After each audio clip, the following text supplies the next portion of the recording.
The Junior League of Nashville is suspending all face-to-face meetings, gatherings, and events of any kind. Now, we'll come back here if anything changes. Again, the updates have been fluid, so we'll keep you guys posted. Bob, back to you. Changing. Thank you, Eric. Meanwhile, Nashville Mayor John Cooper imposed limits on restaurants today. That includes capacity limits and spacing for tables for customers. News 2's Brent Romano reports local eateries are already feeling the effects. If you want peg leg porker, you can get it delivered or you can come pick it up. For now, Carrie Bringle is open. Have a good one. Enjoy. But the usual lunchtime crowds aren't showing up like they used to. In fact, crowds aren't showing up at all. Right now, we have very few patrons. This coronavirus has really scared a lot of people off. With less people showing up, sales are down. We have probably lost $40,000+ in private events and catering in the last 2 weeks. And with each day bringing more cases of COVID-19 to Tennessee, the entire restaurant industry is monitoring the situation closely. Well, it's a monstrous hit. It's happening all over the country. It's pretty devastating. Mike Kelly says in the 85 years Jimmy Kelly's Steakhouse has been around, never have they seen what's happening now. It's going to be really tough for a lot of operators to get through this. Over the weekend, Mayor Cooper requested restaurants limit regular maximum seating to under 50%, capped at no more than 100 individuals. You might even notice extra precautions at some restaurants. We're cleaning every surface, every chair. We've got hand sanitizer out. But if no one is showing up, that means tough times remain ahead for the service industry. A normal office worker can work from home and still be, employed. Service workers, if they shut us down or if we have to shut down because of lack of business, those people are sitting at home with no paycheck. And that's a tough thing for anybody to face. For now, it's a wait-and-see approach. We're trying to do everything that we can to make sure that our people are taken care of, and that's our first priority. Brent Ramadna, News 2. Many assisted living homes are now limiting guests to essential personnel, that is home health and hospice health professionals. They will, however, undergo temperature monitoring. Also, immediate family will only be allowed to visit on a case-by-case basis. In some cases, however, family not allowed to visit at all. That's the case for Lori Smith, who now isn't sure if she will be able to see her mother ever again. Here's News 2's Brent Ramadna. It's kind of my happy place, and it's where I've come out, shed a lot of tears here in the last few days. Sometimes a moment to reflect can help us through the most difficult times. It's a good place to sort of keep calm or get back to calm. So Lori Smith, I think I look more like her in this picture. Must be the nose. Is feeling the impact of the coronavirus in the worst possible way. Let us hold her hand. Let us be there to do things like comb her hair, curl up in the bed with her. She's having a bad day, or we are having a bad day and we just want our mom. Lori's mom is in a nursing home and is in the process of moving into hospice. But with the elderly being more at risk for complications and even death from the virus, no one is allowed to visit. I think one of the things that really breaks my heart is, my mom and dad have been married almost 53 years, and not even my father is allowed to go see her. Because of her complications, her mother can't come home. To bring her home would be a death sentence, and we're not prepared to do that. So we're just kind of stuck in this area of limbo. Leaving her loved ones upset and helpless. I understand, truly I do, that the overall purpose is to protect the population as a whole. But how do you tell someone they can't see their mom one last time? To spend her final days alone, without family, only in the company of caregivers who I'm sure are doing a great job, but that's no substitute, for family. In Hendersonville, Brent Ramadna. Senior citizens are being asked to be aware of scams claiming that there are cures for COVID-19. Remember, there is no known cure for the virus at this time, and you're asked to stay away from anyone who claims otherwise. If you are being targeted by such a scam, report it to local law enforcement. Also, you can report it to the National Elder Fraud Hotline. That number is on your screen. It is 833. Students should make plans to move out by March 15th.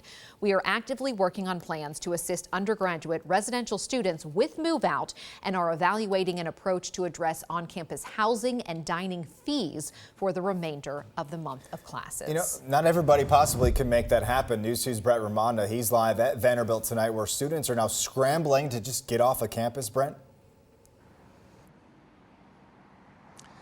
Absolutely. It was certainly a busy day here on campus. Many students packing up, some with UPS boxes, trying to get all their belongings, saying that they have to be out by Sunday. A quick turnaround. Yesterday, they were told that they had to leave until March 30th, but now it's till the end of the semester.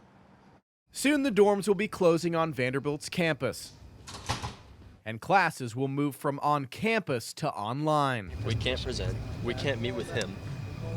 We can't meet with the faculty. On Monday, students were told classes would be moved online until March 30th after some students could have come into contact with coronavirus.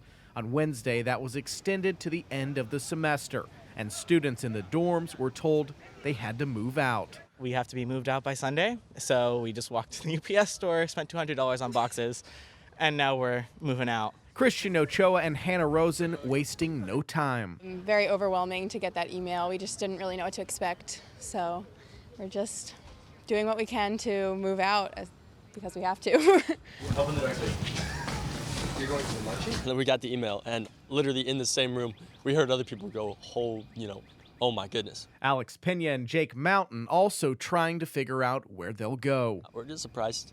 We can't move out in 4 days. Next few days, we're going to try to figure something out. A switch to online courses concerning for Mountain. You know, people learn differently, and I, for one, learn best with other people. But students say they'll continue on, even if that means taking classes at home. At first, no one was really taking it too seriously, I guess, for like the first day they canceled classes. But then the day after, everyone's like, wait, now I have to go home.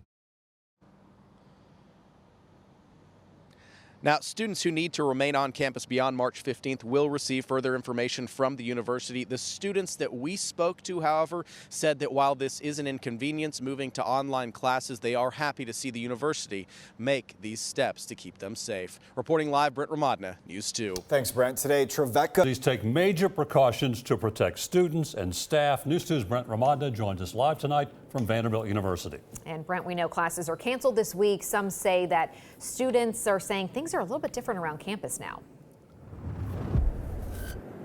Absolutely. We were on campus here today and we saw some students who were packing up with suitcases to leave campus here at the University Vanderbilt. And that's certainly because of coronavirus. There was a student who they tested or that could have been in contact with some other people who were around coronavirus. So to be precautious, the university did cancel their classes. A walk around Vanderbilt University's campus looks much different these days. Oh, really? They're still learning how to do online classes. Conversations are different as well. I mean, they can't cancel graduation. I feel like that would be good. On Monday, classes were halted after the university announced some students might have been exposed to someone who tested positive with coronavirus. I mean, it was definitely shocking at first. Like it's 3 weeks of not being on campus. Students from the Owen Graduate School of Management like Ishan Galati, I think it's hard to not monitor it. And Jose Padilla. I mean, it feels very empty right now. Usually you'll see people buzzing all over. Will now continue classes online until March 30th, although that day to return to classes could change. I think that as long as we're still being able to learn the material and being able to contribute, then I think it shouldn't make too much of a difference. We support this decision, and although we prefer to obviously have classes inside the buildings, we understand why they're making these decisions. Now, as some students pack up and head home, Galati and Padilla say they will continue to monitor the spread of the virus. And we know that it's kind of a changing situation with how this is going to progress. So, and we know that the university has our best interests at heart, so we kind of support their decision to keep us safe. Both hoping they'll be able to return to classes this semester. And hopefully back in April, if you get the chance to come here, you're going to see the school buzzing all over again. And just to be clear, Vanderbilt University will remain open. It is the in-person classes that have been canceled. Again, many students now going on to online courses. We actually just talked to a student here who said he was heading back to his dorm. Some students leaving campus, but others will remain here. We will continue to monitor the situation. The university will do the same. We're live in Vanderbilt University. Brent Ramadna, back to you. Thank you, Brent. The warning, prepare for things to get worse. Tonight, critical new information about COVID-19 coronavirus here in Tennessee. Welcome to News 2 at 10. I'm Bob Mueller. And I'm Haley Wilkes. Tonight, we know 49 people in the state of Tennessee were tested for COVID-19 coronavirus. 4 of those tested positive.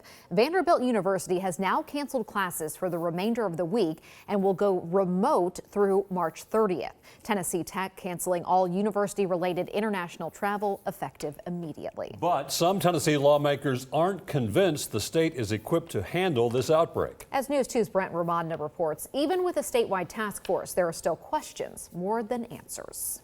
The coronavirus task force was formed hours before the first case was confirmed in Tennessee. We have confirmed the 4th case. On Monday, they held their first meeting, announcing the newest case to hit the volunteer state. We've seen fairly rapid global spread around the world, including now within the United States. The 4 cases now being monitored as they now look to find out where the 4th might have been contracted. Those patients are all being taken care of and working with their local and metro health departments on contact tracing. They're all appropriately isolated. It appears that the vast majority of patients infected with this virus exhibit mild symptoms. Most don't need medical care. The state is now working to bring in more testing kits, but so far there's a shortage as a state with millions of people has less than 200 kits. Let's get the resources into the field, have daily coordination, treat this like the crisis it is. One resource is knowledge, but according to Representative Mike Stewart, the hotline set up to answer questions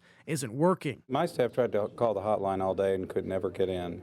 We have had, as you can imagine, a very high call volume. Now, as the virus continues to spread, the task force will be in charge of keeping Tennessee up to speed with what's going on. The information we know about this virus is still rapidly evolving. Brent Ramadna, News 2. Health Commissioner Lisa Piercy said the new case was isolated but did not specify if she was quarantined at home or hospitalized.